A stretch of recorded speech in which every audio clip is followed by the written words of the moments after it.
Hi everyone, this is Dear Mama Sal, and we are live on a Friday lunchtime, which means it's time for us to talk about coping with feelings. And the subject that I wanted to talk about after we've done the housekeeping stuff and so forth is I want to talk a little bit about conflict. We're about to go into a time where I believe dealing with conflict is going to be, something we're really going to need to brush up on. Um, I've got a real life example of some conflict that happened to me this week, and I thought you would like to know that. Hi there to Jody. For those of you who don't know, Jody is our admin. And hi there to Jeannie. And for those of you who don't know, Jeannie is part of our support team. We at Dear Mama Sal, it's not just me, it's a group of people who get together. And we hope by talking about our stuff, it will help you deal with some of yours. To know that you're not alone and that the feelings that you have are your own, but the feelings that you have, you need to be aware of them. And that's what we're going to be talking about today. Why do we have so much trouble dealing with the feeling of conflict? And I'm certain we've all been there and done that. And just a quick warning really here. I'm not a doctor or psychologist, psychiatrist, or anything like that. So the views that you're going to hear are my own, that I've got from a few years on this planet, or research that I've been doing and so forth. So just understand that. The monk Nat Han said that smile, breathe, and go slowly. I think one of the biggest challenges I have is to remember to slow down, and that I don't have to do everything immediately. I don't need to feel overly productive. I just need to ask myself every day, if you were accused of trying to tidy up your kitchen, would there be enough evidence to convict you? You know what I mean? It's just like, not that it has to be Martha Stewart brilliant, And when we remember that, life is a lot more fun and we feel a lot more content. And remember to follow us on Facebook and Twitter. We use Facebook as our during the week updates on things. And I always announce the broadcast, well, nearly always, the broadcast on Facebook, Twitter, and on obviously YouTube. So remember to give us a thumbs up here on YouTube, but also remember to click the bell so that if I put a notice up here, you will get it. And before we start the discussions for today's, for those of you who might be watching right now or in the background right now, start thinking about your feelings of this week. Were they good, bad, indifferent? Which did you have? Joy? Did you have anger? Did you have frustration? I certainly had frustration. So that we can talk about it a little bit more. But before we do that, I just want to go on to our thoughts and prayers and updates on our viewers. For those of you who don't know, Beth Storr won the prize yet again. She went 200% over her quota, if you can believe it. I asked Manon how she was doing. For those of you who don't know, Manon is in France because she's French. It's where the French live. She's in France, and she was telling me that she got a promotion. She's busy struggling with trying to train somebody to do her job. And for any of us who've been through that, it's amazing, isn't it? You didn't think you were very good at your job until you tried to train somebody else at it and realize, really? I also asked Bernice for an update, and she said that they're busy packing. They found a house in Texas. Actually, the family has found a house for them in Texas, and they're busy packing, but they're not quite 100% sure when they're going to be going down there. But she said they're busy with boxes and stuff at the moment, so that's awesome. I asked Nyasha for an update on her mum. I believe that she told, I can't remember how the thoughts and prayers I put up, but I believe I said that Nyasha's mum had COVID, and that's because that's what I was told. I'm now understanding that she didn't have COVID. She just, I think we all know, she has ongoing heart problems, and that's what's causing the issue at the moment. In terms of being aware of what's going on, we know the Olympics start today, and for some of us that will be fun, and for some of us it'll be an absolute time waster. We won't mention any names. And also, that next week will be the Super Bowl. And the reason I'm mentioning that is, do you know who's playing? You know, it's always a good thing. You don't have to follow football, but it's a really good thing to know who's playing, just so that if it comes up in conversation, you can say, oh, isn't that the LA Rams against the Cincinnati Bengals, I think? You know, and you're going to sound like a superstar. That's all you. That's my trick for the day. All right, know your sports. All right, just enough to be conversational.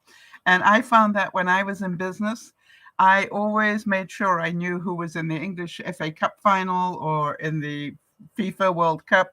You know, I just always used to keep abreast of those things. And in the old days, I even kept all the dates in my daytimer. You know, in the days when we had daytimers and not PDAs. You know, it's so funny because I used to open up my daytimer to book an appointment with a client who was sitting in front of me, and they'd go, "You got the FA Cup final in there." You know, I'd make sure that they could see it reading upside down, you know, highlighted, and they go, "Yeah." It's amazing how much business I got. All right, so Jeannie's got an update of joy. That we love updates of joy. She says, got a good report from the urologist, no kidney stones. He'll see me in 6 months. That's awesome. I am so pleased that they got rid of that for you. Now, in terms of, in terms of the Super Bowl, I think some of you will have heard in the news that Tom Brady has retired after 20-something seasons. And I thought I'd let you all get a moment of reality. When he was on his first, draft pick, do you know that he was one of the last to be picked? If you can believe this.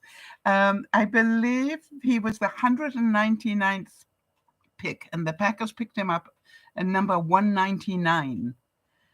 Do you think that maybe they made a good choice and didn't know it? And so think about that, all right? He was picked number 199. He was not a superstar when he had talent, but he was not superstar material when he first got picked. And so I thought you'd all like to smile about that. Can you imagine the guy that said, yeah, we really do need him? And probably Kraft was saying, no. And he's saying, yeah, we really need him, but we'll pick him up at the end. And they did. And the rest is history. So I just wanted to say that I don't know what your greatest feeling was this week.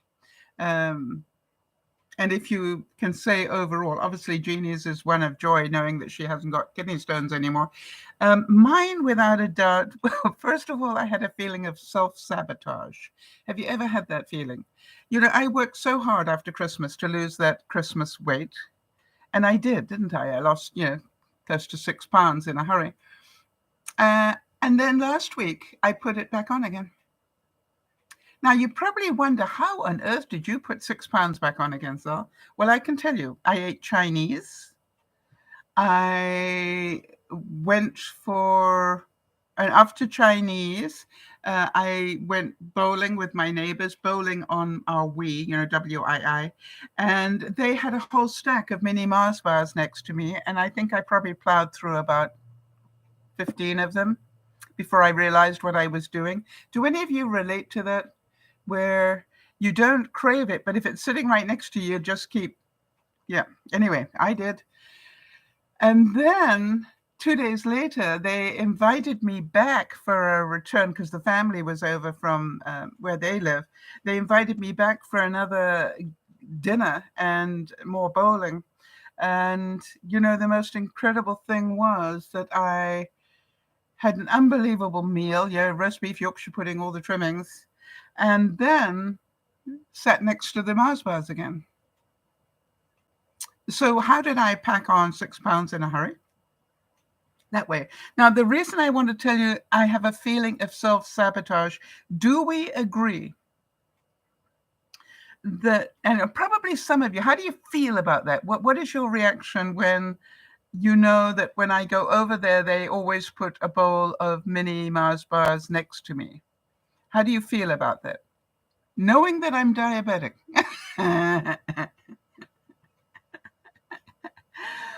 You know, there was part of me, the old part of me, that said, that's really cruel. Why did they do that? And then there is this other part of me that goes, hey, I'm an adult. If I don't want that bowl of Mars bars next to me, I need to get up and move it. Okay? Or change seats, you know, and just say to them, does anybody want to sit next to the Mars bars because I can't afford to? I'm diabetic. And also a Mars bar addict. But do you understand? It's interesting to feel that you can be upset that they keep putting them in front of me when, do you agree with me? It is my problem, not theirs. And they are just being great hosts because they know I love Mars bars.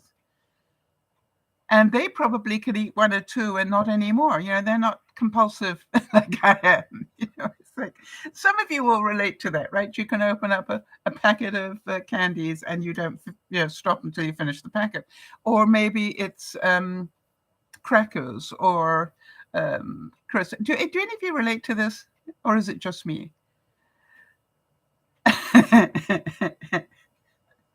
And by the way, if you're watching on the replay, please leave a comment so we know that we're not alone here. So what I decided was, in future, I am going to be more proactive about protecting myself. Janie's saying Chinese food can be less fattening than some meals, depending on what you choose. Rice, veggies, chicken, or shrimp. I had a little bit of all of that. I have a combination meal, and I only eat half of it, and I take the other half home. Right, Jody. I had a feeling Jody knew what I was talking about. Jody said M&Ms are her kryptonite, right? Or Ruffles, yes. And French onion dip. Yes, once you start, you just keep going. So do you understand my feeling of self-sabotage? And if it's a feeling, then I can control it. And then I asked myself, remember we had that discussion. Do I have that right in front of me here? I think I put it here so I could refer to it again for you. Yep. So remember, observation first, right? Did I observe what happened? Yes. What were my feelings? Anger, first of all. Why did they put them in front of me? And I went, no. Don't go blaming anybody else. This is your stuff, not theirs. They were just being good hosts. My needs are not to be that close to Mars bars. What I thought was, I was going to say to them, I know they keep them in the fridge. I think I need to say, just leave them in the fridge. If I really crave one, I'll get up and go and get one. But, you know, I'm not going to get up 12 or 15 times, am I? That would be embarrassing. By the way, I was quietly hiding the wrappers as well. I mean, it was... I hope people hear this and relate. Okay. And so my request to them is, please help me help myself. All right. And so this is really important that we understand I did this to myself, nobody else's fault. We're going to be talking about conflict. And Ronald Reagan said, peace is not the absence of conflict. It is the ability to handle conflict by peaceful means. And I'm going to be doing a lot more of this work this year because we've been improving our emotional intelligence over the last couple of years. But, you know, the one I think we all need help with, and maybe you agree with me, maybe you don't, is how do you deal with those conflicts? You know, where you go to a family thing and everybody is trying to be happy, and then you've got this one person that has very, very strong views, you know, normally on politics or religion or something, and we can't bear it. It upsets our very psyche. I know I've got one viewer who sometimes says she has difficulty listening to the broadcast when we talk about conflict stuff. And so, do any of you relate to that? Do any of you relate to that feeling of being uncomfortable when somebody has really strong views that don't agree with yours? And that's what I want to talk about. And the reason I want to talk about it, number one, I think this vaccination thing continues to be an area where people are either for it or against it, and they're very strong on either side. And then, of course, for everybody that's in the States and in Canada as well, we're going to be coming up to election times pretty soon. Be it midterms, but we're going to be talking politics again, and that's always a touchy subject for people. And so what I want to do is to give as many tools as I can that we can practice. I don't mind telling you, I first of all thought to myself, I'm not looking forward to the midterms and this stuff, because it's going to be so confrontational again. And then I thought, no, it doesn't have to be. I know I've got viewers that are totally diametrically opposed in their views to others, and we've managed to talk quite civilly to each other and also get information from one another. And so to me, this is like we can practice conflict during the political time and to help us deal with family time. And that's what I'm hoping to do.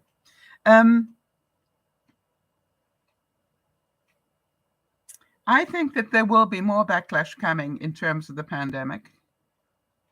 And do you have anybody in your family who is quite seriously against your views? I think some of you know, I have a brother who lives in Africa, and he is very much an anti-vaxxer.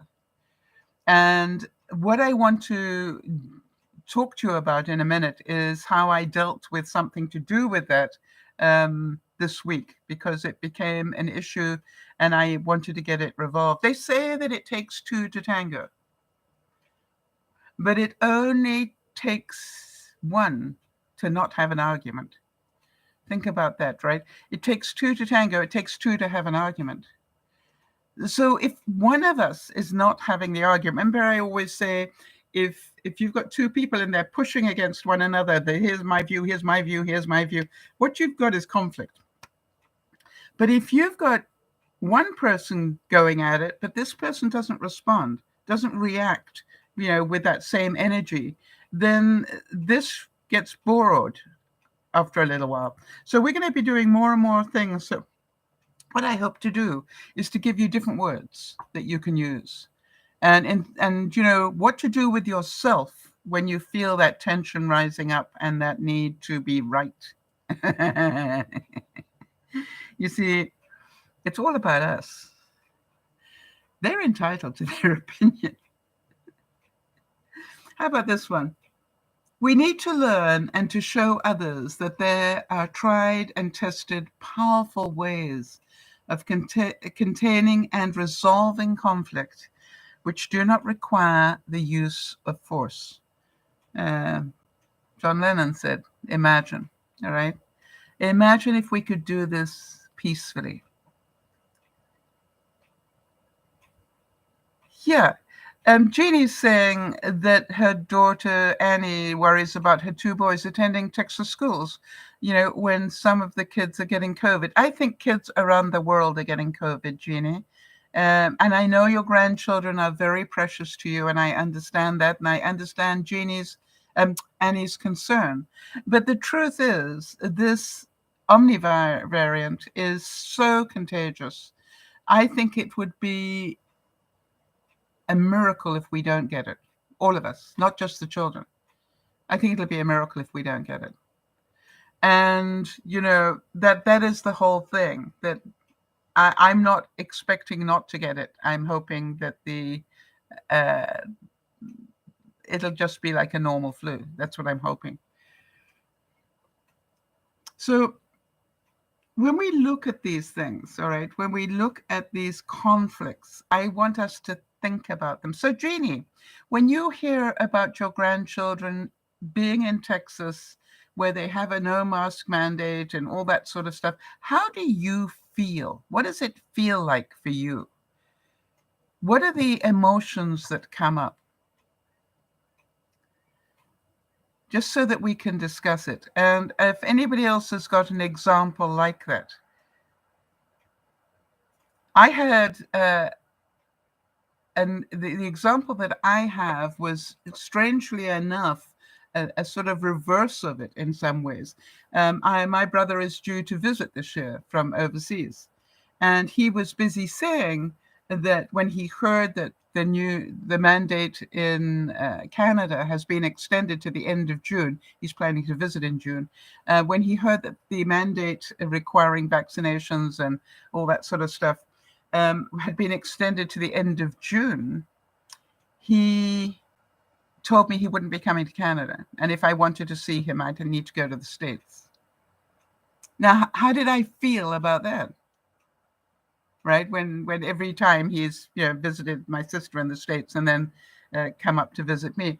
Well, my first feeling was sadness in some way, but then I went, fair enough.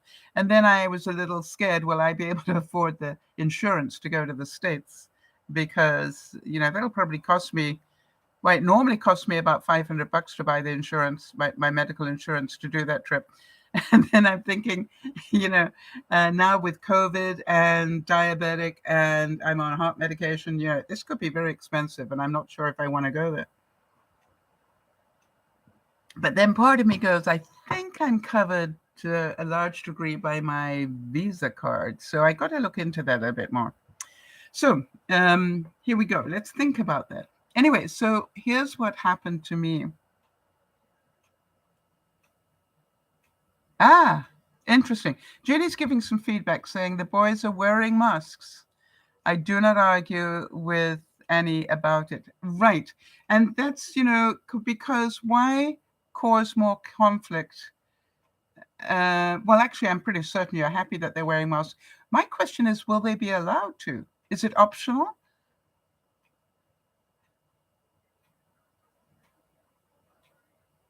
Jeannie is saying, this is what I love about emotionally intelligent people.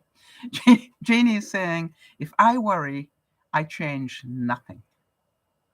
Actually, you do, Jeannie. If you worry, you change your personal health. It doesn't do anything for the grandchildren, I agree.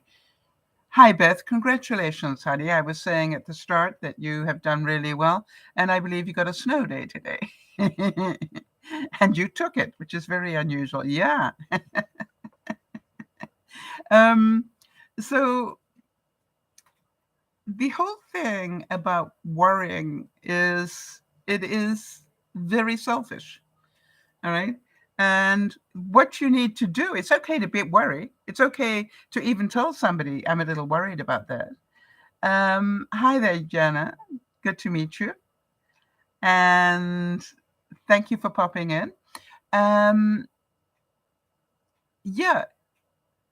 Jody's saying worry really just means that you increase your stress without changing the outcome. It's so true, isn't it? Jody, it may be that she doesn't speak English as well, so just be a little patient if you can. So I look at it and go, think about this, all right? It's okay to worry.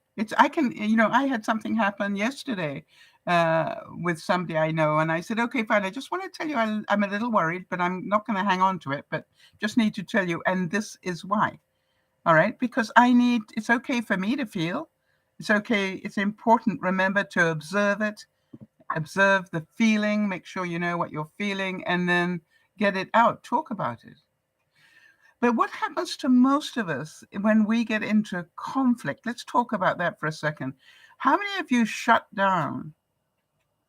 Not intentionally shut down in terms of being peaceful, but shut down and then boil inside when you get into a conflict situation.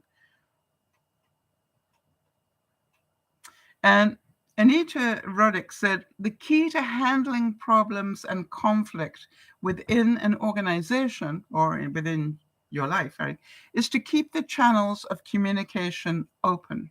All right. In other words, by shutting down, we don't necessarily improve anything. So I want to give you the situation that I had, right, where my brother had said he's not coming to Canada. And by the way, he said Canada was an authoritarian country and da da da da. I mean, that was bound to inflame me just a little bit more, and I had to get control of that. But he said, but he would be going to the States. And I don't know about you, but that completely confused me because, as far as I know, the States also has that same mandate for incoming visitors who are not from the US. So can you imagine that? Can you imagine that I actually got a little insecure? What do you mean he's visiting my sister and not visiting me? Can any of you understand that one? And what's he doing that he can visit my sister, but he can't visit me in authoritarian Canada? Yeah, right. And so I had some feelings around this. Okay, Jody's just telling me that message was a bot one. Okay. Yeah, it's interesting, Jody. I've noticed we're getting a lot more of them as well. So here I am. So not only have I got the vaccine issue going, but I've also got this personal side to it, which is I'm not visiting you because your country is authoritarian and, whatever. So what would you do? Let's talk about this a bit. Let's talk about what would you do in this situation and what would you feel in this situation. And the reason I want to talk about it is because when we talk about it, we come up with the answers on how to deal with it. Wayne Dyer, I quote him a lot, said, conflict cannot survive without your participation. And so what I found was I had to sit down and have a serious talk to myself, not let it fester. I'm pretty sure that my brother, cares about me. So it didn't make sense at all, at any level, that he would go to the States but not come to me. And therefore, does it make any sense to you guys that maybe I was missing something? Like, how was he going to get into the States, being one of them? But I was missing something that made that situation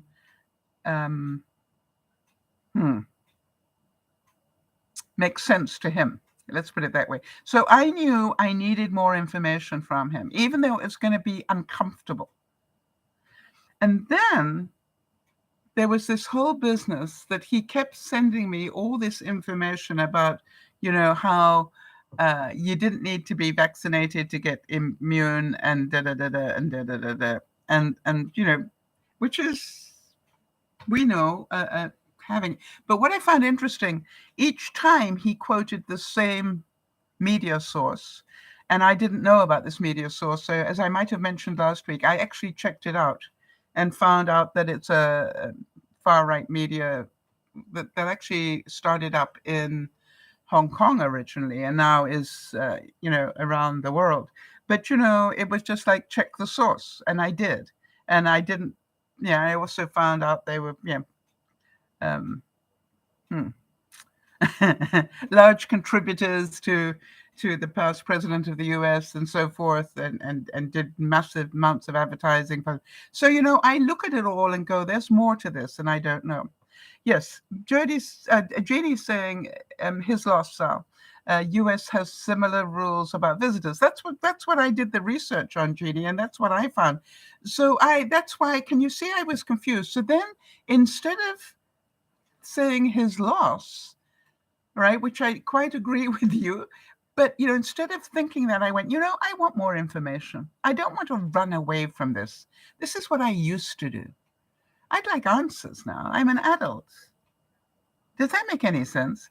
So instead of running away from conflict, I was, if you like, heading towards it. But I can only do that if I feel emotionally intelligent enough to keep control. Think about that. I really believed I was emotionally intelligent enough to keep control and not get into a fight about it. And so what I did was I wrote and said, hey, I hear, I see you telling me, observe, I see you telling me that you can't come to Canada, but you can go to the States, but they have the same rules. So that doesn't make sense to me. Can you help me on that one? And he ducked the answer. I didn't get an answer. And I thought, oh, maybe he missed it. So I asked a second time. A couple of days later, I asked the same question. Said, maybe you missed this, but this was the question. And guess what? He ducked it again. And I thought, that is really weird. Really weird. So there's part of me went, well, maybe it's none of my business. And I'm going, yes, it is my business, because this affects whether he visits me or not. And I'd like some closure around that. Do any of you relate to what I'm saying? It's, I'd like to know why this is different. It's, I'm missing something. And so I actually, the third time, wrote and said, hey, I'm not trying to have a fight here. I'm not trying to do anything except find out.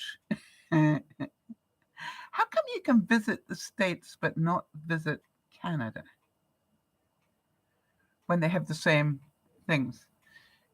And one of the things is that you be vaccinated. Then I found out, because I pushed for the answer, I found out 2 bits of information. Number one, his significant other has a daughter in the States who is not well, who actually got sick from taking the booster and may need to have brain surgery or something. And of course, that's be part of the reason why they're so adamant, I guess.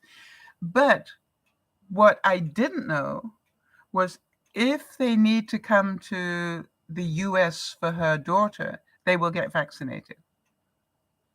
So isn't that interesting that they will get vaccinated for the daughter who is sick?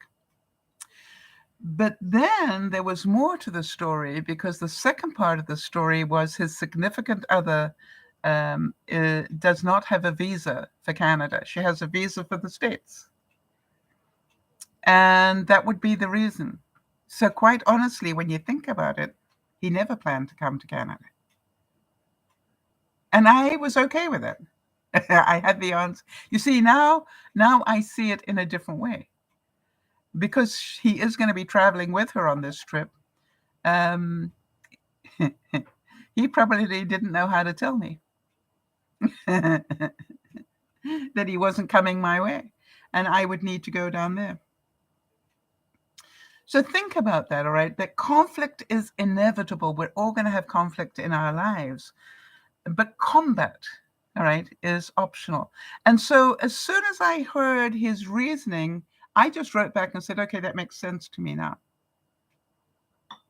Now, did I still feel a little uncomfortable about the fact that I wasn't that important? Yeah,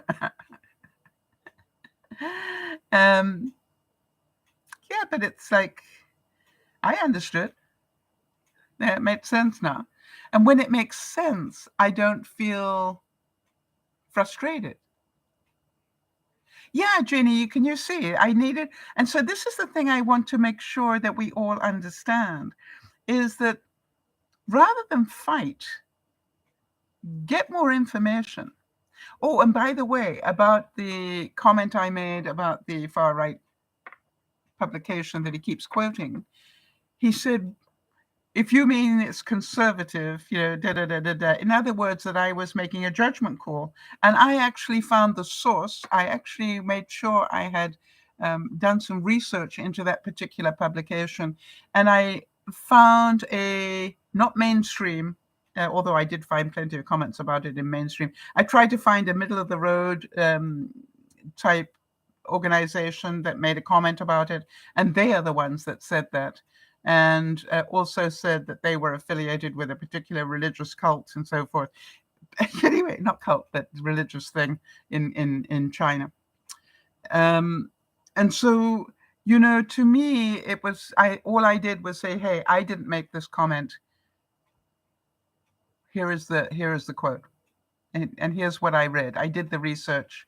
And, I didn't bother to quote what NBC had said or any mainstream media, because he hates the mainstream media as well. That's asking for more fighting. And, the incredible thing is he hasn't made a comment since. So either he doesn't think I'm worthy of another comment on that one, or, he knows that, hey, we agree to disagree. Is that okay, people? Is it okay to agree to disagree? Because when you get that, when you understand this isn't that he doesn't love me, it isn't that he doesn't care about me, he just has very different views, and that's okay. I think it would be very sad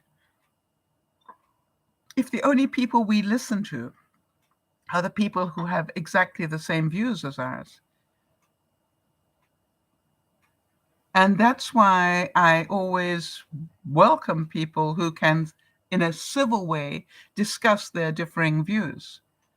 If they can't do it in a civil way, then really I don't have a lot of time for that, because I don't want to offend my viewers, nor do I want to get into a fighting match on broadcasts. So the question is, let's talk about us for a second, not them. So let's say that you are at a function, a dinner, family dinner or whatever, and you have strong views about something, and people at the table don't agree with you. May I ask you, what does it feel like? Or maybe you're in a chat room, right? And you have strong views, and we've all done it, right? And you've made a comment, and people come back and fight you because their views are totally different. I want to know not who's right, who's wrong. I want to know, how do you feel? All right. And how do you process your way through it?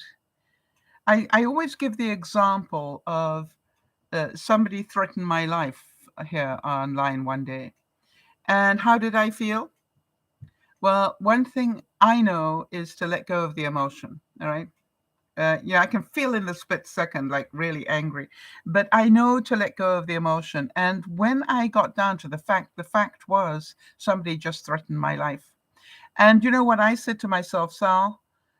This might be idle, somebody who doesn't have the guts to debate anything or whatever, but they still threatened your life, and that's illegal. And so I literally got in my car, went down to the cop shop and said, hey, I hope you never need this, but if anything happens to me, I took a screenshot, all right, of the threat, and I printed it out, and I said, if ever anything happens to me, perhaps you'd be good enough to look down this route.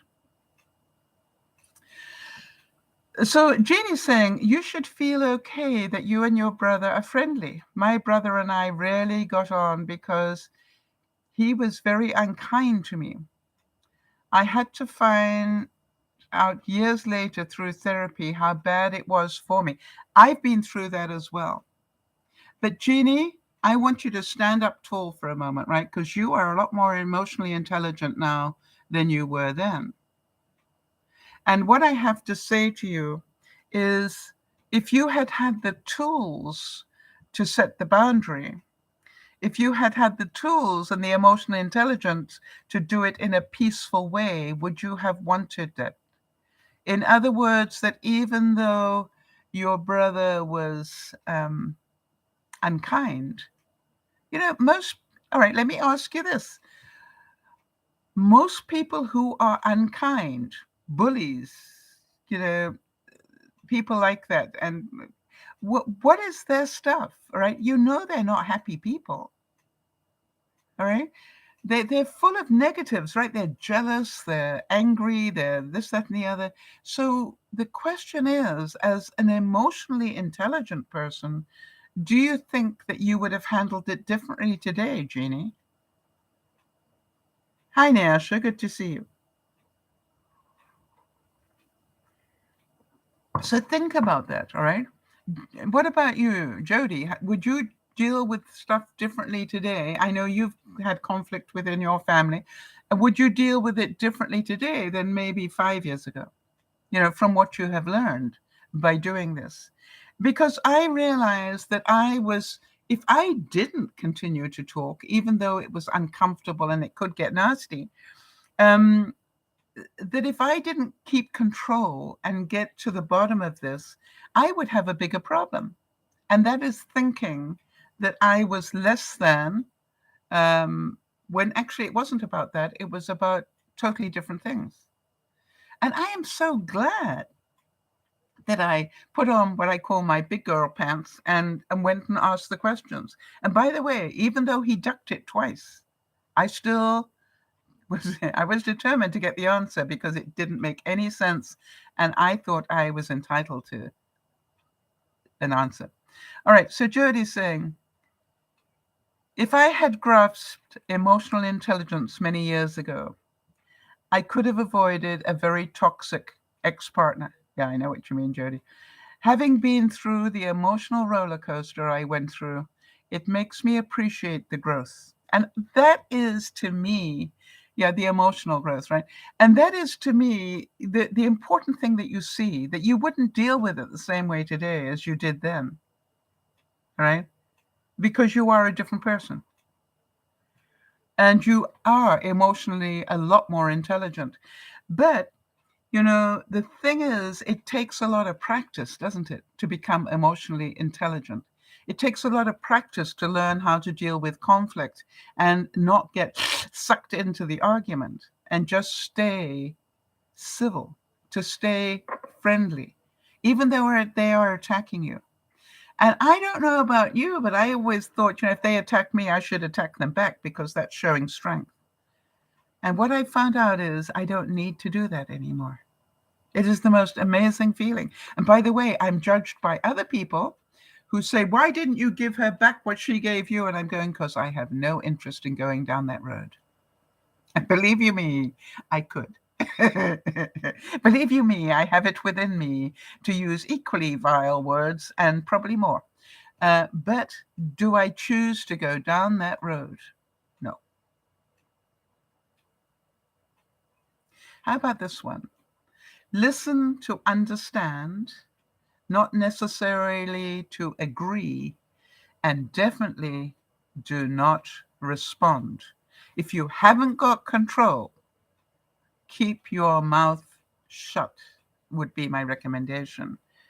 Or for a second and then go, interesting. Really? Show interest. Because don't you want people to be interested in your opinion?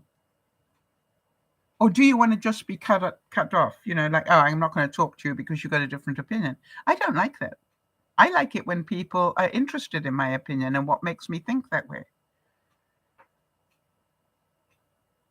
Yeah, Jody is saying it requires being in control, self-awareness, and also realizing when not to engage. Yeah, and that's what I want to make sure we all understand. This is on us.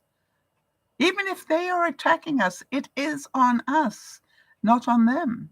We know that they are angry or upset, or they want to be rulers of the universe and they think their opinion is right. That's okay. Because we do the same sometimes, don't we?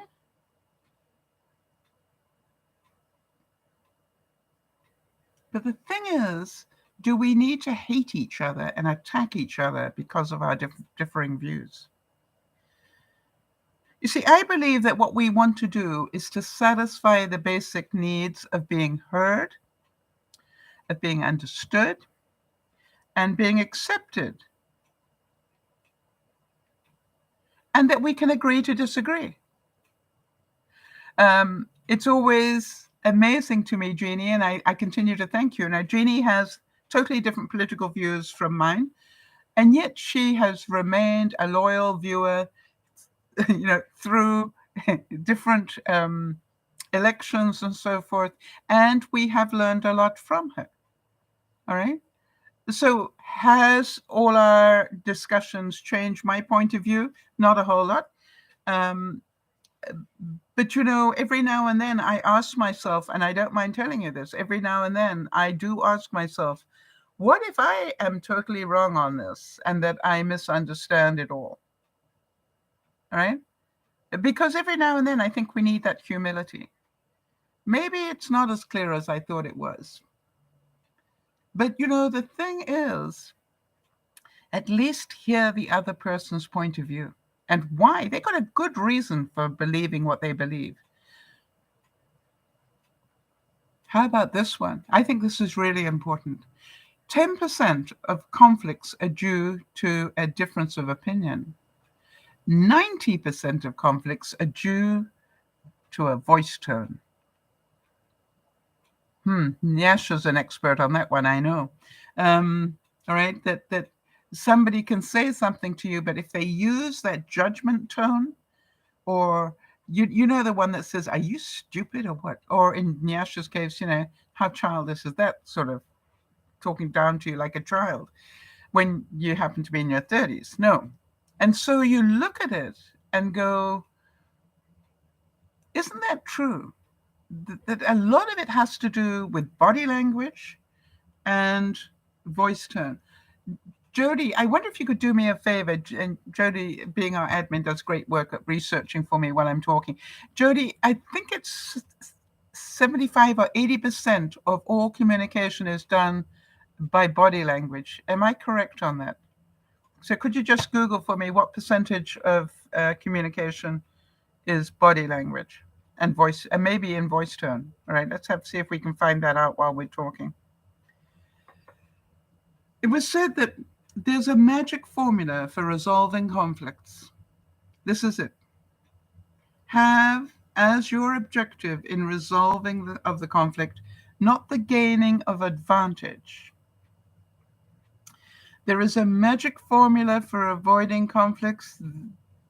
Be concerned that you do not offend, not that you are not offended. In other words, take responsibility. Take responsibility that you are smart enough to hear that they are angered at you because you don't believe the same thing that they believe. That doesn't mean you have to believe it. That's just their opinion. Hear the voice tone that says, "Are you insane?" Right? And say, "Hey, no, I just have a different opinion," and that's okay. All right, thanks, Jody. Interpretation of a message in 7% verbal, 38% vocal, that's the tone, all right, and 55% visual. Yeah, I thought it all ended up, only 7% is verbal, is what we say, all right? And visual is 55% of it. 93% of communication is nonverbal. Thank you, Jody. You are a superstar. Well, you know that, but I'm going to keep telling you anyway. So here is the thing. Think about this. How much of our communication today is visual?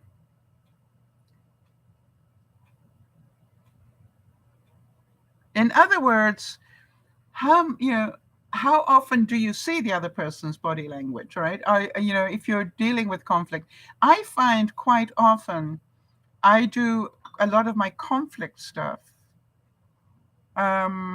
written. And the reason I want to do it written is so that I can not react And Beth is saying, Jody is a rock star. I agree. And she's saying it's a pleasure to assist. I know it is for you, Jody, and that's why you do it so well. So think about that. Beth, you will have learned a lot about this, in your management job.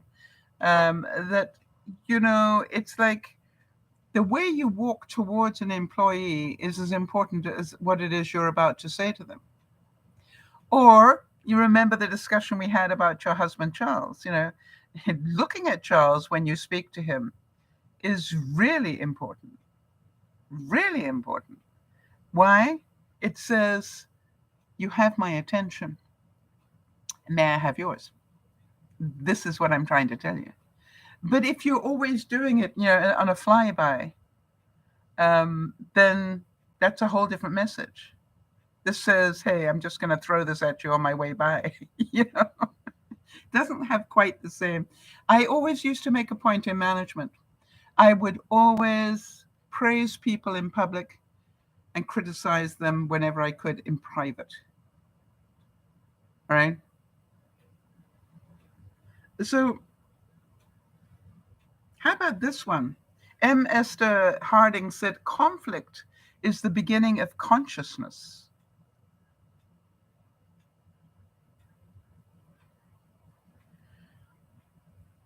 Yeah. Jeannie's saying that when people disagree with her, just make sure I've got this right, Jeannie, that it makes you feel terrible, right? Horrible, a racist even. Yes, how many people label you just because of your political views when that's not necessarily true of you? All right. But what they do, Jeannie, is they broad brush everybody because of something one person did. And I think that is pretty sad. What did I hear Ted Cruz say this week? I don't know. I can't remember what it was now. He said something this week. And quite honestly, I just rolled my eyes and said, I don't believe what I just heard. And then you go, okay. I can't remember what he said. Yeah, Jeannie's saying that we disagree with one another, but we respect each other. And so can you understand that when I went to speak to my brother, okay, when I wanted to have this conversation with my brother, what I had in my mind was not to fight him. I said, Sal, whatever you do, don't fight him. You are trying to get an answer. You're not trying to have a war here. And make sure he knows that. And I started with that. Hey, I'm not trying to fight you. I'm just trying to understand because this doesn't make any logical sense. And you know me well enough that I like things to have some sort of logic to them. And at the moment they don't, and that's not like you. Right? That's what confused me. It's not like my brother not to make some sort of logical sense, even if I don't agree with it.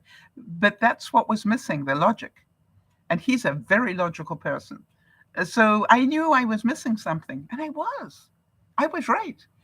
So can you imagine, because I went in there going, I'm not going in for an argument. I'm going in for information.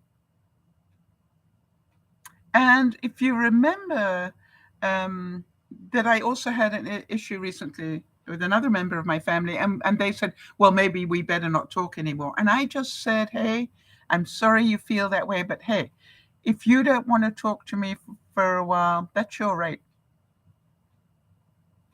In other words, I don't agree with it necessarily, all right? And I said, I might not do the same because that's true. Because you see, if I choose not to change, if I choose to keep communicating, then I'm not inflaming it. I'm not inflaming it. So to me, it's really important that we spend the next little while talking about how do we control ourselves, not them? How do we respect the fact that somebody has a different opinion and they could be completely right, but you have a different one? And if you haven't seen A Wonderful Day in the Neighborhood about Mr. Rogers, I really recommend that you see it. He had a great line that he used all over the place. When he heard something about which he did not agree, he would smile, not bang his fist and go, you're insane. He would smile and say, wow, now that's an interesting perspective. What is it they say in the South, bless her heart, right? When it means something completely different, right? But that's what he did. And I noticed, I in fact want to rewatch the movie because there were a lot of things that he did to de-escalate rather than inflame situations. And he just constantly didn't go the route of aggression. And, you almost wanted to clip him one. Do you know what I mean? Sort of, hello, wake up. But he was so in control of his emotions and he refused to judge people badly. Wow. How many of you would like to be able to do that?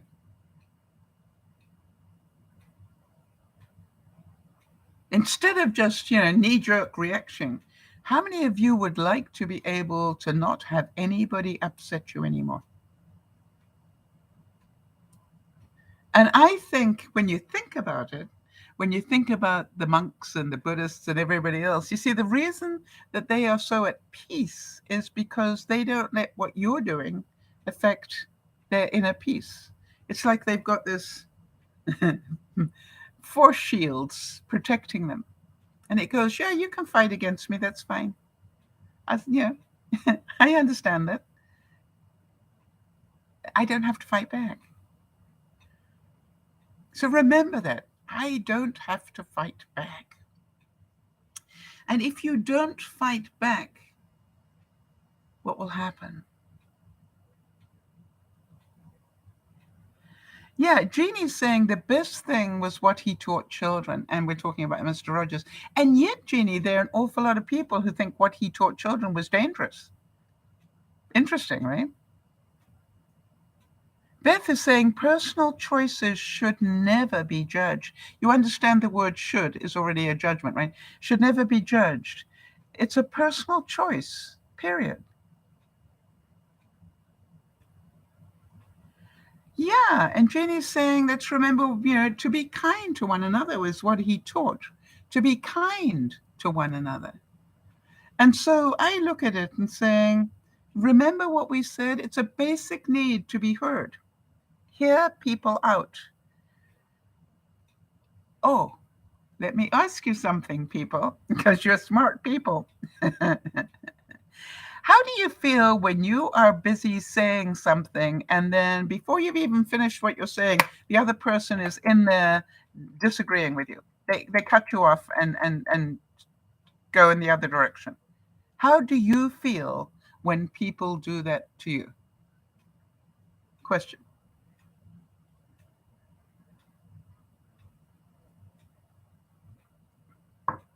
There's a second part to that question. What do you do when people do that to you?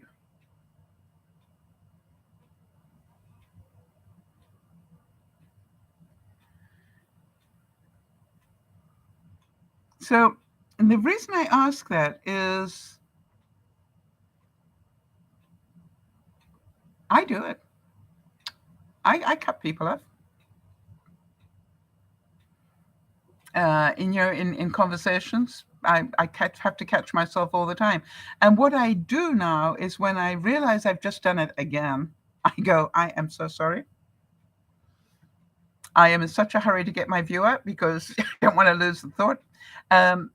Let me just write that down quickly, and I apologize for interrupting you. And, literally, I try to take notes now because I know that that's what my fear is. I'm going to forget it before the end. But, there's part of it that goes, if I've forgotten it by the end of them saying what they have to say, maybe it's not that important after all. And, 5 years from now, will it make a blind bit of difference? I doubt it.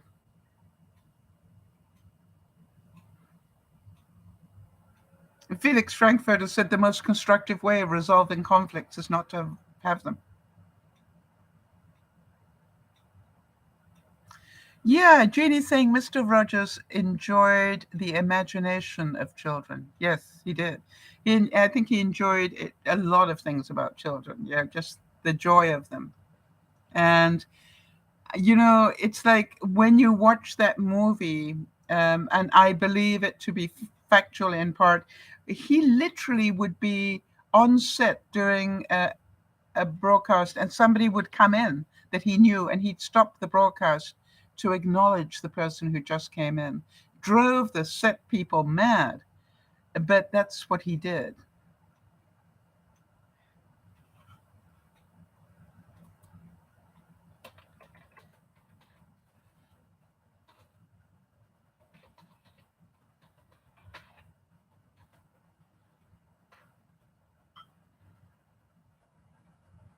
All right, now I'm not sure if anybody can hear me or not, but I've just got a warning that the connection is unstable.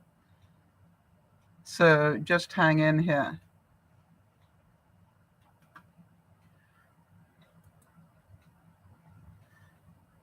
Let me know. Okay, I'm just going to check if Jody can hear me.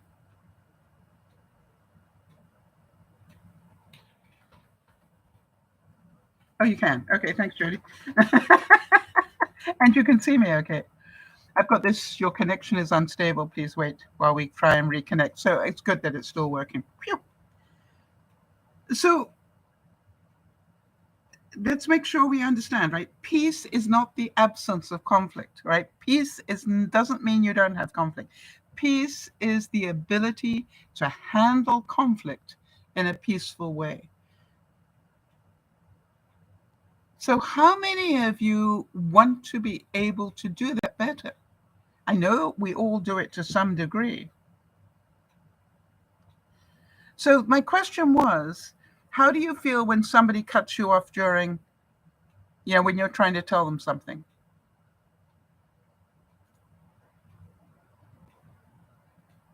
And my attitude is, if I don't like it, I need to stop doing it to other people.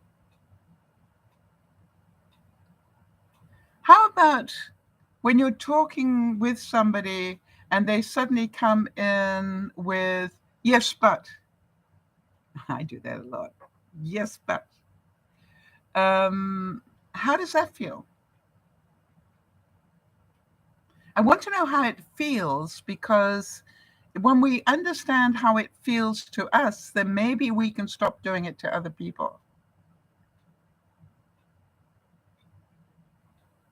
So does yes but mean I'm about to argue with you, in your view? Because maybe it isn't that I want to argue with you, it's just that, yes, I have more to add to that. So if you can hear yes but as, oh, they're about to add more information.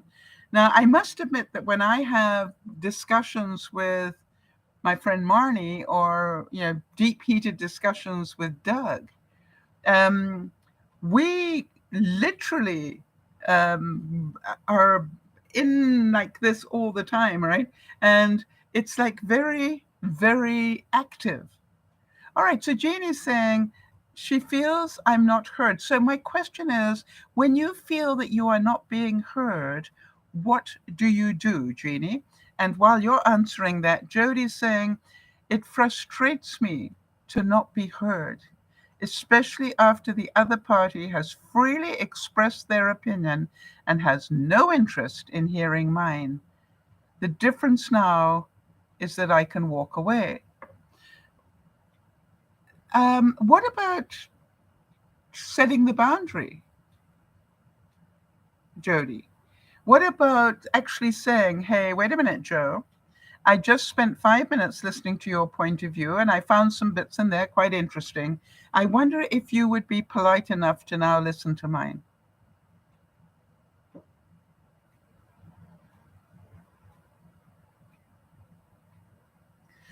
Yeah, Jeannie's saying about the yes, but. So should we rather think about yes and also rather than yes, but? Jeannie, would that be more peaceful? Yes. And you know what? Right? Not yes, yes, yes, yes, yes, but go, yes, wow, yes, and right, and have the voice tone and the body language to say this is inspiring me, rather than yeah, but I'm about to disagree with you. Einstein said, in the middle of difficulty lies opportunity.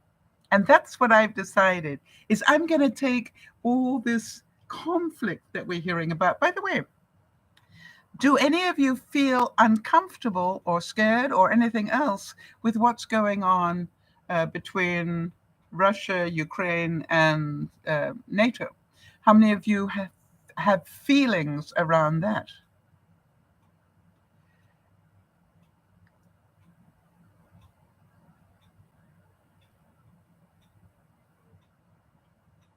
All right, Nyasha's saying, um, to get an emotion, she used to do things to get an emotional response. And she's saying, now they know that I get angry. And even though I say stop,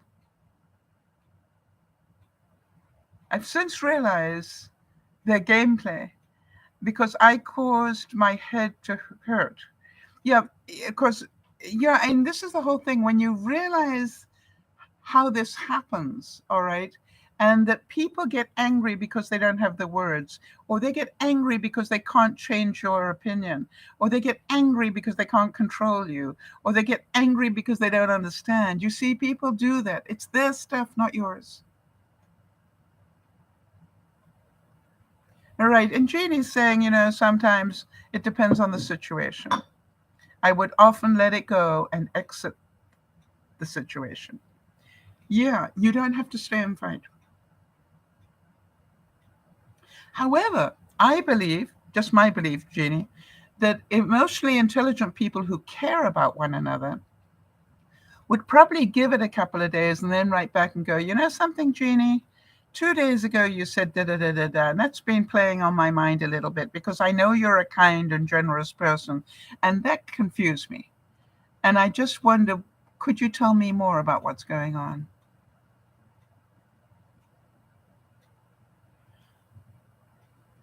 Oh, Desmond Tutu, the late Desmond Tutu, who died recently, said God's love is too great to be confined to any one side of a conflict or to any one religion. I like that.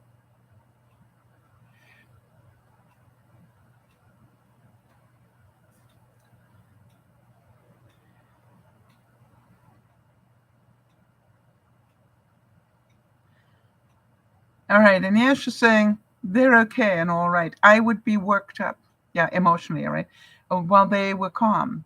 So now I just say, okay, yes, yes, mom or dad, yeah. Now that doesn't mean I agree with their statement, but it's just my way to remain calm and cool. I just agree now. Yeah, I hear you. Doesn't mean I agree with you. Thank you for your opinion, right? Doesn't mean I agree with it. Um, and so not fighting back doesn't mean that you're a loser. Not fighting back means you have learned to control your emotion. And is life fair? And is their judgment fair? Not necessarily. But the most important thing we can do is to make sure we stay calm. Because in that is our health.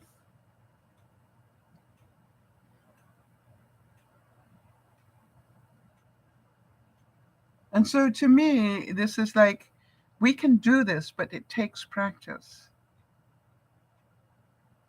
Right. And Jeannie's mentioning that not only Ukraine, but also Taiwan are in precarious positions. We need them to remain autonomous. I think, it's really important for us to understand that this could blow up in our faces in a heartbeat. Do we need to be scared, stupid? No. But do we need to be aware it could happen? And so I want to make sure that we understand that the conflict could happen. Yes, Beth is saying, try to de-escalate is my motto when dealing with with emotional people. Emotional outbursts are not true feelings. Good one, Beth. Right? The reason people start to cry, the reason people start to swear, the reason people start to get angry is because they are frustrated. 9 times out of 10, they're not being heard. And talking over them, Beth is saying, won't work. No. Hearing them out will. You know, I think you all know, I've got a neighbor that, when she gets angry, she has very little self-control. And, she swears horribly and viciously when she's in that state. And I realize this is not my stuff, it's hers, right? The fact that she cannot deal with conflict unless she is taking control by swearing and putting people down is sad. Yeah. And Beth is saying the reason that talking over them won't work is because they won't be able or capable of listening at that moment. Yes, they need to calm down. All right. You need to, if possible, just and even say, hey, I know you're upset. I love it when I listen to Benji talk to the girls and say, tell me in words, right? Tell me in words, um, not in screaming or stomping your foot. Tell me in words. It's a wonderful thing to say. So we are all on a path of trying to do this better. And what I want to be able to do is over the coming weeks, keep giving you little pointers on how we might do this better. Nash was saying, it took me a while to get it, but I finally do. We love you for that, right? I promised myself 2022 would be all about caring for me and my mental state. So now I'm going to learn how to put up that shield. Yeah, it doesn't mean that they don't love you, Nyasha. And as I said, they have not had, the learning that you have had in some ways because of your access to the internet and the amount of research and stuff that you do. So sure, in some areas they are still your parents because of your health challenges. But they'll always be your parents. But on the other side, you have learned a lot. Beth is saying, I've got 2 employees like that. They now know that they can come to me for anything and I will calmly listen and they will give me the same respect back. Isn't that nice? Yeah, and Yash is saying, I've heard that many times, that swearing to gain control. Yeah, and put you down. It's just like, oh, really? I wanted to tell you a story that I read this week, and I thought it's a feeling of inspiration for me, and I hope that it inspires you to the same way. When I read this story, I just went, "That is so great." Judge Greg Mathis is an example of a mentally strong person. He was arrested several times as a teenager, and he promised his dying mother that he would change. After being released from jail on probation, he started working at McDonald's and eventually got accepted into Eastern Michigan University and later into law school. However, because of his criminal record, he was not allowed to act as a lawyer in the court system. So what he did was he said, where can I use my skill to the best use? And he and his wife dedicated their lives to helping, the less privileged people. And the most incredible thing was he kept up to date with his law degree and everything and stayed current, even though he wasn't allowed to practice. And guess what? Many years later, he got appointed, as you heard, to be a judge without ever having practiced law in a courtroom. Why? Because the work that he did over his lifetime told everybody that he had every reason to be a judge. Does that give you goosebumps? Does it give you goosebumps that, don't talk about it, do it? So if you are a calm person, be it. And if you're not a calm person, let's continue to learn about how to do it.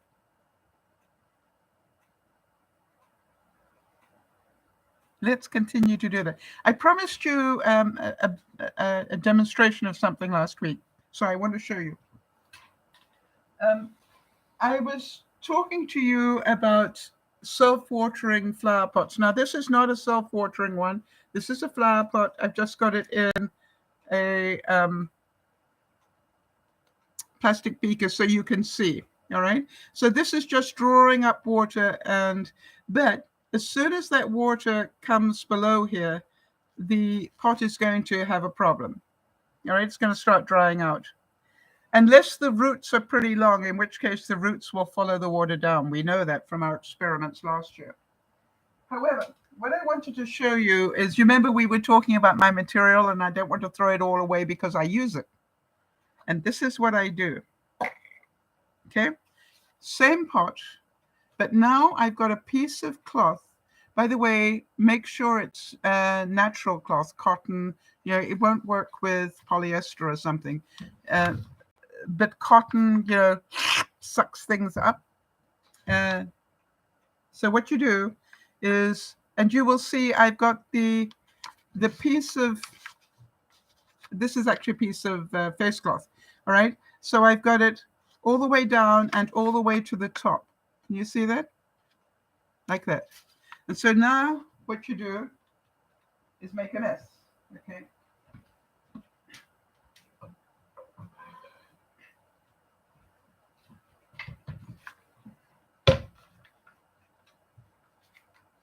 So I'm going to put that in there, and then turn that into there.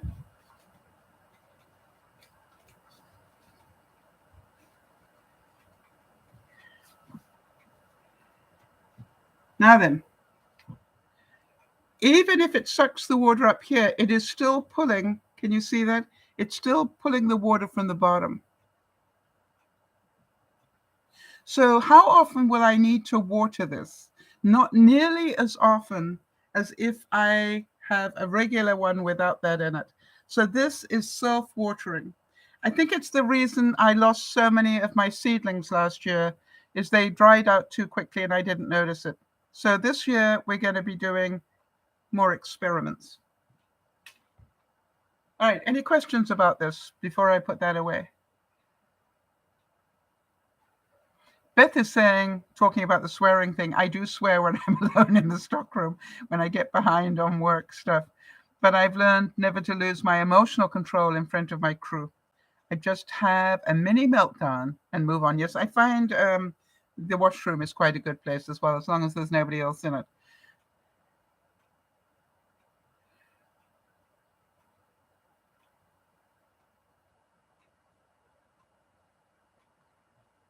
You know something, Niasha? I think you have every reason to be very proud of the growth you have done in the short time we've known you. All right? You've gone from being a victim to being somebody who understands. So well done. All right, no questions? Understand how it works? See how simple it is? And so now I can throw away that material that is not natural and just hang on to the material that is. All right, and use it. And by the way, I already had reason to use some of that material this week. The difference was, you remember we had that huge bin full of white material? I can now I've put it, what is left, I've put into a cubie. Can you believe that?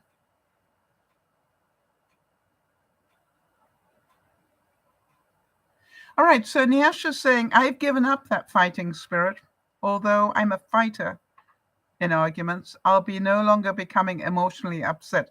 There is a difference, isn't there, Nyasha? And the fact you can see the difference is amazing.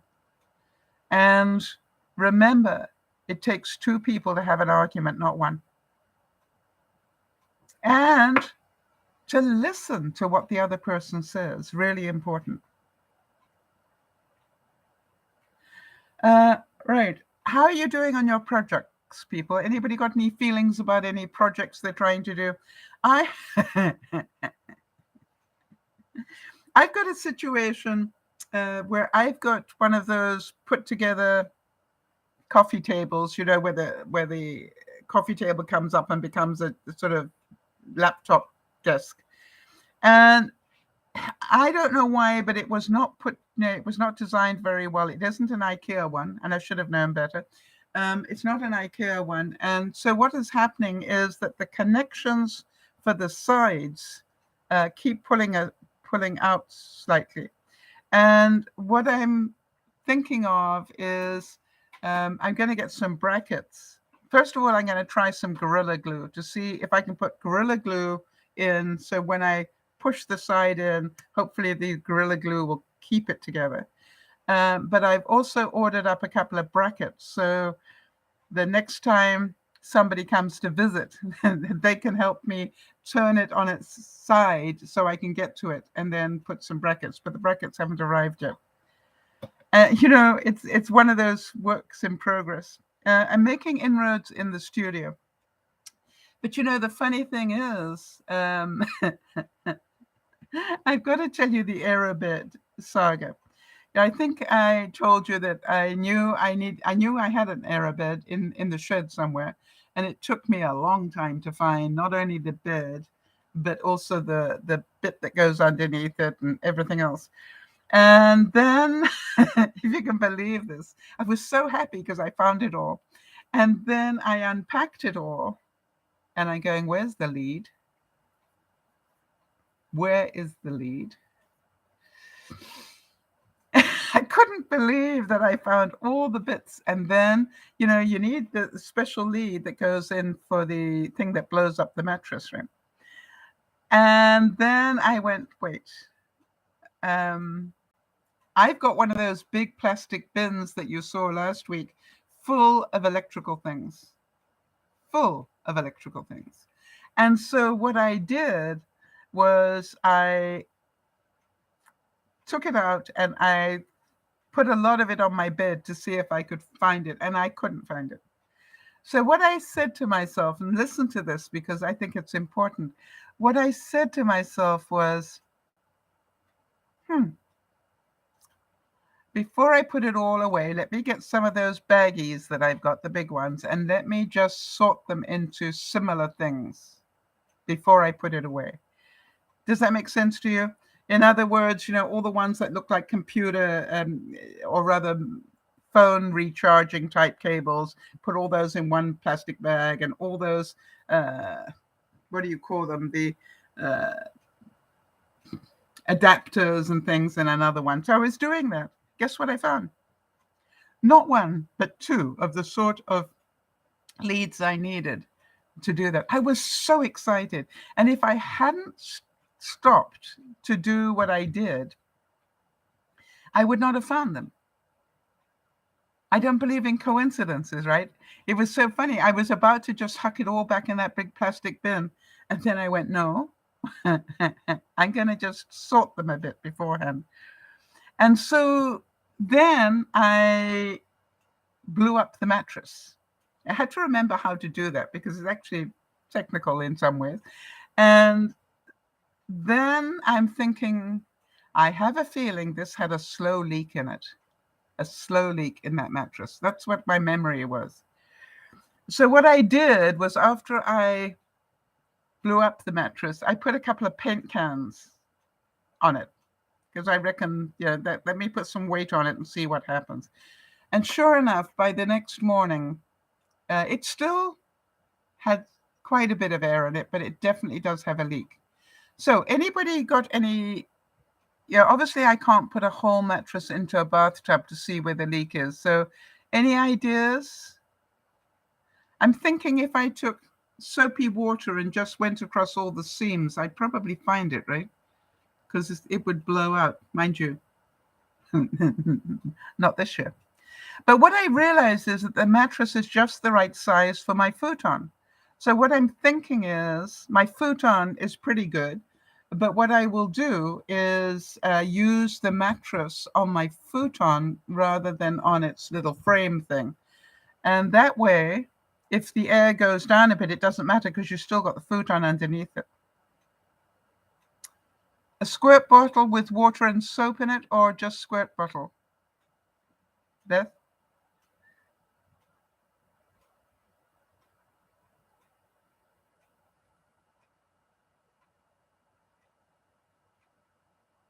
Just with water. Okay.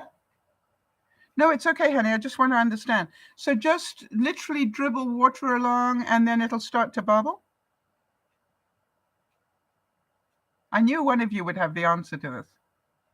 I'm not going to be doing it in the near future, but it might be a nice thing to do in the summer. Water only. Okay. And am I right that I just dribble it?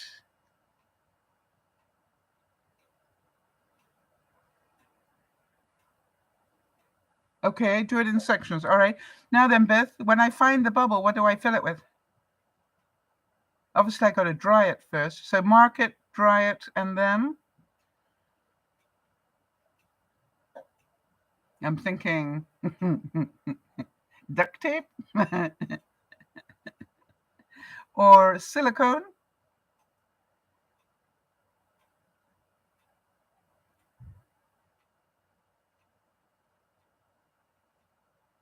Wow, that's amazing. Thanks, Beth. All right, so number one is identify where the leak is.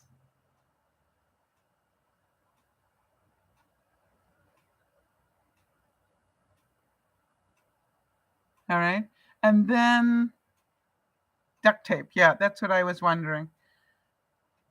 So we'll see how that goes. It'll be my new challenge is to try and find it. I think I'll do it in the summer so I can do it outside and the water can fall on the ground rather than, inside. So, but thank you for that. I appreciate that. The other thing that I'm doing is in the studio, I've had all my recycling type stuff. I've got one bin for plastics and one bin for cardboard and so forth. And I've always had that in my studio, taking up a lot of room. And I've decided they're going outside this year. I'm going to put them in on my deck so that they can keep dry. And then I will keep small bags in the house and then empty them into the bigger ones. So that's another step forward. Anyway, now that I've taken the mattress out of the studio, I realized I'm going to put the base of the aero bed back into the shed because right now I don't need it. But if I had two people, I could still use the futon and, whatever. So I'm not going to get rid of it just yet. But, wasn't that amazing how step by step I got it all working and then it didn't work, Well, it did, but it has a slight leak. For those of you who've been following my air fryer saga, I am still trying to get the replacement. I managed to get the second one, all packed up and ready to go back. And then they didn't collect it the day they were meant to. And then I realized, when I spoke to FedEx, I realized that on the instructions, the shipper, the company that I was returning it to, hadn't put the number of my unit here. I'm in a community, so just having their street number, there are 100 different residences in this thing, so there's no way they knew where to go. And of course, they didn't phone to find out either. Anyway, the good news is it has now been collected and it should be delivered by the 10th. So I'm hoping by the end of February, I will have this air fryer back. The one I ordered at the end of November, so I'd have an early Christmas present. And I do want to tell you, if ever you want to wake up in the morning, do what I did this morning, which was I decided to try an experiment. Why I do this on a Friday morning before a broadcast, I don't know, but I thought I'd try an experiment. Hang on.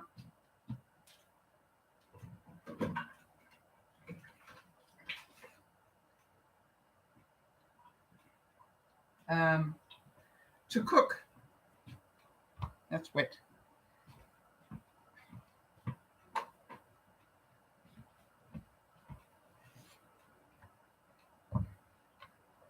I realized, you remember I was showing you that I got these silicone things to do food prepping in? Well, I thought, they're the perfect size for a bread roll.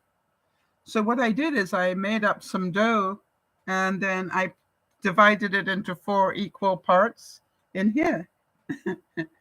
And then I put it in the oven. Well, apparently this cooks bread faster than normal because, hang on.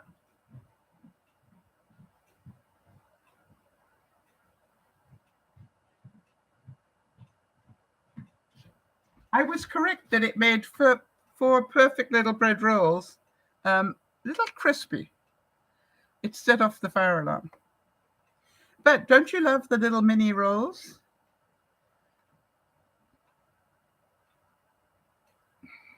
And Jodie's saying, looking in the positive, about my air fryer. She said, it's turning out to be an early Christmas 2022 present. You've been patient and done the follow-up. You're going to really enjoy that unit once it gets to you. Maybe not, but what I do have to say is having a little bit of crispy bread set off the fire alarm first thing in the morning wakes you up. All right, and just a reminder, if ever you do this,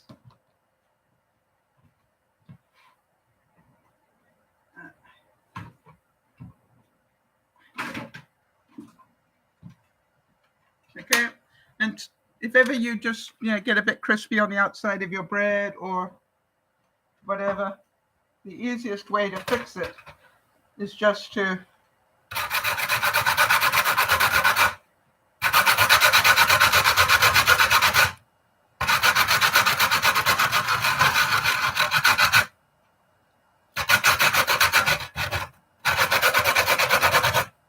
take the worst of it off.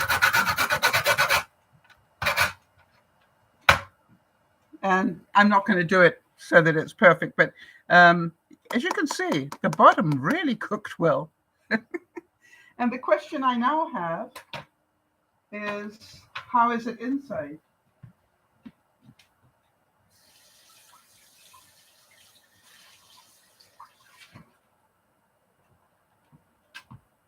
Because I must say, now, Jodie, I did ask you to let me know. This silicone came with a lid, okay, like this, which I think is silicone, but can we put the lid in an oven? I know that you've got more experience with these silicone things than I have. Can you put the lid in an oven? I know you can put it in the dishwasher. I seem to remember it didn't say you can't do it. And I know that there's part of me that goes, there's one way to find out, let's put it in. But there's a reason why you see me make a face.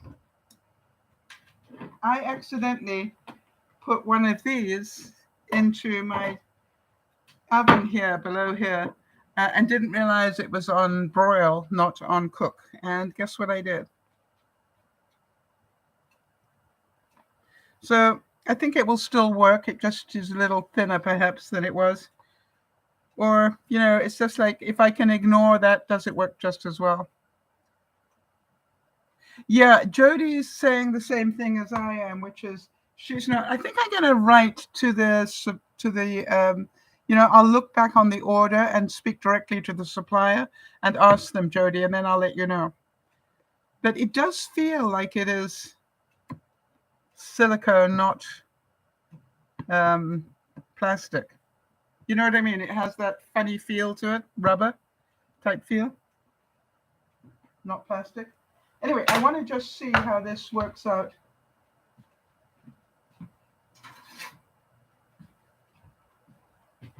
Because to me, that's interesting that it did that. As you can tell, not easy to cut, but it's not about ease because the bottom is solid. There we go. Okay, so it cooked it well. So stage one. So here's the thing that I find interesting. I've been subconsciously, and I don't know, Jody, if you've been doing the same thing, which is I want something I can make mini loaves of bread with. And yes, I do have, these. I have a couple of these. But boy, this does exactly the size that I want. I'm so happy. And I also wanted to tell you that I have found something quite interesting. I am cooking less bread and I'm throwing more bread away.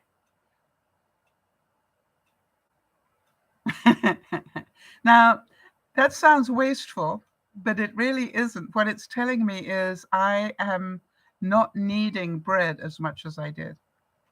So, and that's why, to me now, this is a slice of bread. That's why I wanted to cook the mini ones. And all right, so I can probably get about 4 slices out of this, and that is a slice of bread. So I still have a slice of bread every day, sometimes 2. And by the way, if I want to have snacks, right, then I will cut them this way. So they're like little, that's dangerous. So they're like those mini bread, what do you call them? Mini toast things.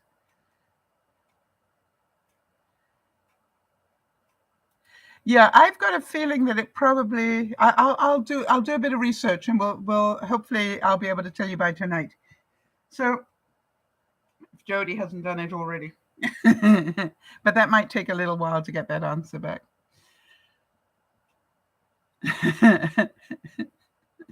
You know me, I'm always doing the next experiment. It's just like, okay, now what can I try? Christine, right? Thank you. I look at it and go, this has been an interesting week to me, right? I found it interesting on a lot of levels. And when I look at it, I go, if I concentrate on taking this year as a practice for how is my emotional intelligence doing, can I get into conflict situations and not get upset? Oh, Beth is saying that she's back down to 106 because of COVID and being sick, but I can get it back up. Yes, you see, I've got the opposite. I've gone up rather than down. So, Beth, you always inspire me in reverse. You know what I mean? So, yes, thank you for doing that. Boy, I'm trying to remember what 106 looked like. I know I was where once in my life. So, when we think about conflict, here's the question. How would your life look if you could resolve conflict peacefully? How would it change your life? I want you to really think about that. All right? How would it change your life to be able to do that? Would it be a game changer the same way as understanding emotional intelligence generally? But would it be the next step to bringing you peace of mind?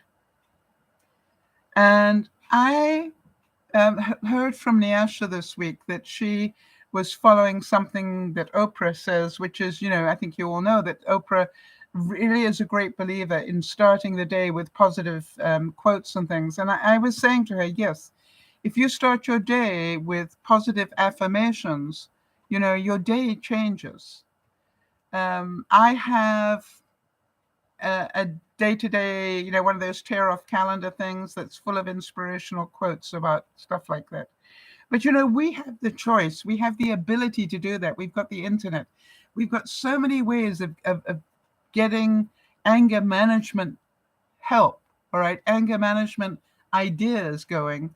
And I would really like to keep working on it so we can all improve this year. We won't do it every single Friday, but I'm going to keep revisiting it until we've got better understanding of it.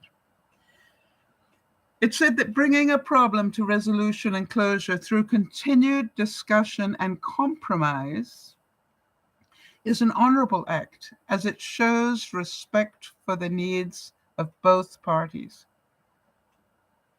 All right? Both parties.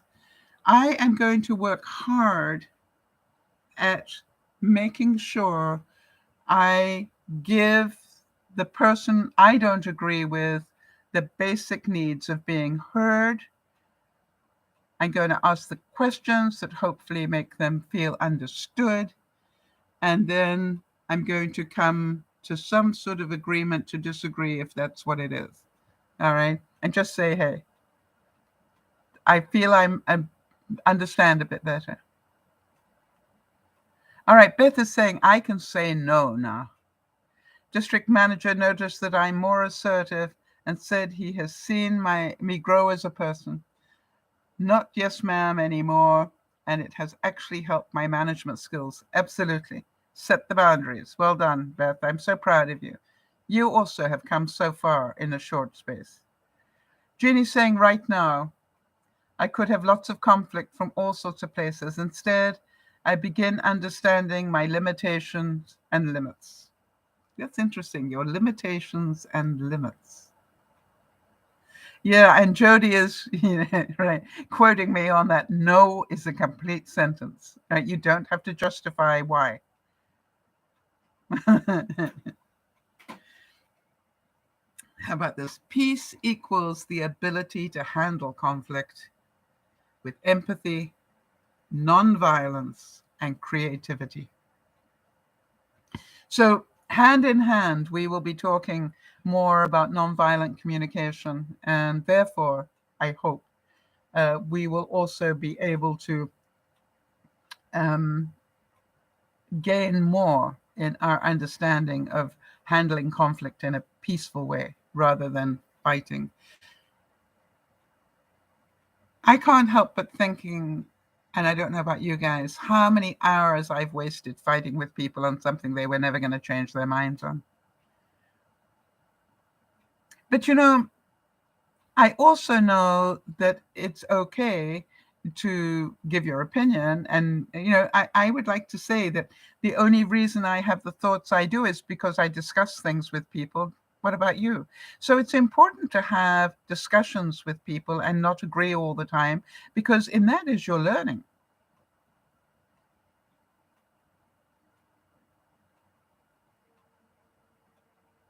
Ah, well done, Beth. Beth is saying, oh, Beth, I'm so happy for you. Well done.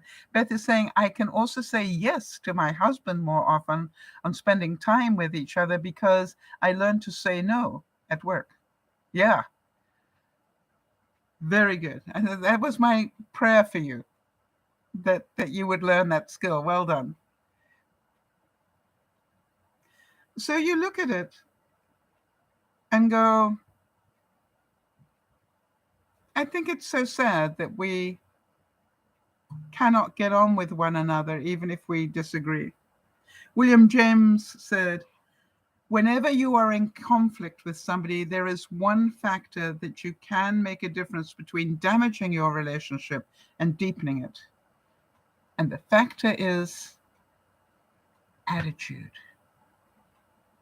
All right?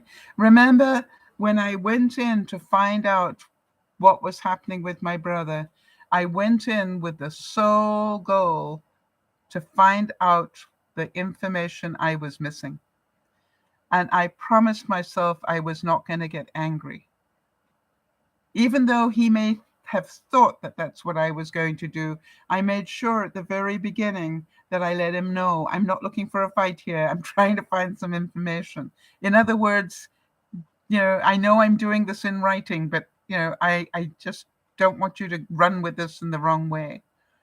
I find that a really nice, I used to have a boyfriend once who used to say that a lot.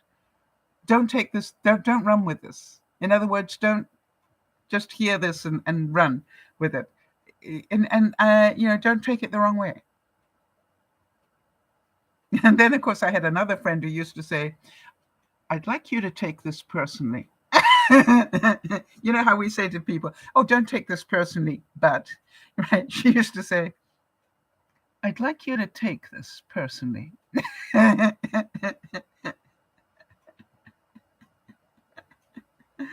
Beth is saying my husband, that's Charles, right, is actually very cool.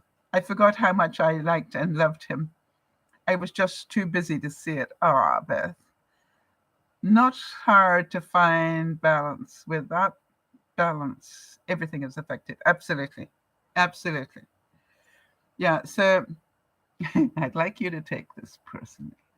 I have to tell you, I don't know if you could feel it, but when she used to do that, I would just go, right. And she'd look, she'd come right in and look me eye to eye. I'd like you to take this personally. She had a wonderful sense of humor. Peace, all right, is so important to us all, isn't it? How about this one? The goal of resolving conflict is not a relationship, rather is a relationship. It's not victory or defeat. It's reaching understanding and letting go of our need to be right. Right? Not care who somebody else votes for, it's their business. Right? But be interested as to why they do, because that's called knowledge. The Dalai Lama said, the reality today is that we are all interdependent, right? And that we have to coexist on a very small planet. Therefore, the only sensible and intelligent way of resolving differences and clashes of interest, whether between individuals or nations, is through dialogue. Let us hope that we can achieve that in the Ukraine and in Taiwan. Let us pray that we will find that. And so, thank you all for the opportunity to talk about this. Have you found anything of value today? If so, let us know right now if you're in the room, but also if you're watching on the replay, leave a comment. What is it that you went, I need to do that? Or what was it that you heard that you went, I can do that? Or maybe what was it that you heard that you go, wow, I didn't realize how much I've grown since I have been doing these things? Because to me, every day, if we can just improve that little bit, it's going to end up being a whole lot better. And to remember, it's not about winning or losing. All right? I think all too often we think we have to win or lose. And I don't believe that. It's like you are entitled to your opinion, and I am entitled not to agree with it. All right? That's what I think. So I am now really working hard to keep that mentality, which is, hello, brother, I love you daily, most of the time. But help me out of my confusion here. Yeah, Jody's saying the reminder to set the boundary. All right, spoke to me today. Yeah. And, quite honestly, Jody, I think, it's something we all need to remember that, we don't practice conflict enough, do we? How do you feel? Do you feel that you have been a bit of a wuss about conflict? Do you run rather than understand?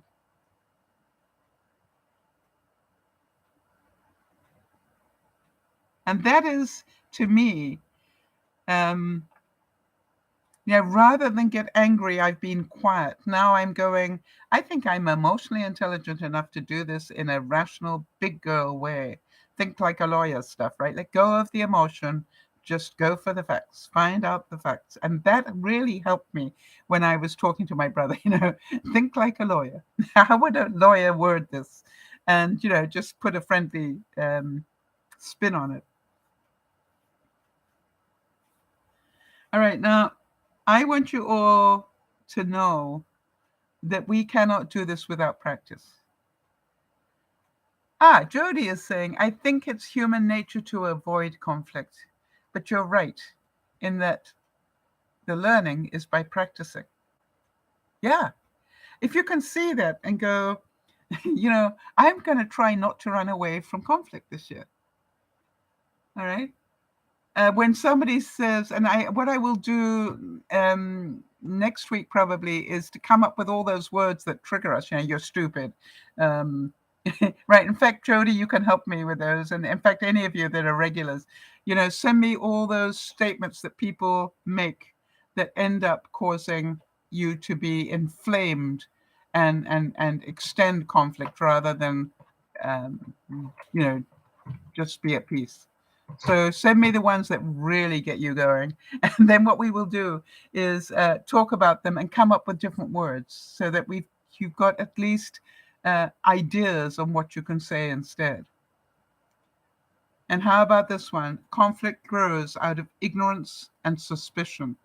Remember when I heard that about my brother not coming to visit me, but he was going to go to the States and they have the same rules. I'm going, doesn't he love me as much? And then I went, no, that can't be it. I don't believe that. I really have to say, I don't believe that's it. Therefore, there's something else that I don't know. All right. So therefore, I was ignorant of some of the facts, but I was not suspicious that he loved me or not. Right. I said, no, it's okay. I know he loves me. I know that we do much better living in two different countries, but I know he loves me in his own way. And I him in my own way. So I knew that it was ignorance that was the problem. I didn't have a piece of information I needed. I needed to learn something else. All right, everybody. So here we go. We can do this and we can get better at it if we practice. And what I want you to do whenever you can is, let me have the stories, right? How you practiced and what did you end up having to just run away anyway, in which case you need more practice, or did you manage to keep perfect control? Or did you keep control 50% of the time before you lost it? You see, that would be an improvement, wouldn't it? And I look at it and go, if we can do this with a sense of humor, it could be quite good fun. I'm also going to try and document all the things. And I normally do try and let you know when things trigger me. I do try to let you know so that we can discuss the sort of things that happen. So I love you dearly. This is DearMamaSal saying, remember, conflict is part of our life. And it's a healthy part of our life if we want it to be. It's just really two people having a different opinion. And if you believe in democracy, if you believe in in that reality, then we have to have different opinions. All right? That's the whole thing. Because as long as we allow people to tell their truth, then we will have different opinions. And I am going to work really hard. I don't know about you, but I'm going to work really hard at getting even more curious and not to think, oh, that's stupid. I'm going to go, they obviously believe it. Why? Let me find out more and find out why. And let me find out their source. Let me find out where did they get this information from? Because all too often, the source will tell you a great deal. All right, so Nyasha is saying this broadcast has been a game changer for so many. Thank you, Sal. It's my pleasure, Nyasha. I'm constantly looking at more things that will help us all become emotionally more intelligent and to understand it's on us. If we have feelings, feelings are things we can control. Facts we can't control. Feelings we can control. All right. When the fire alarm went off, the smoke alarm went off, that is a fact. I cannot control that. It does it automatically way too often. However, the panic I feel, and the blood pressure increase, right,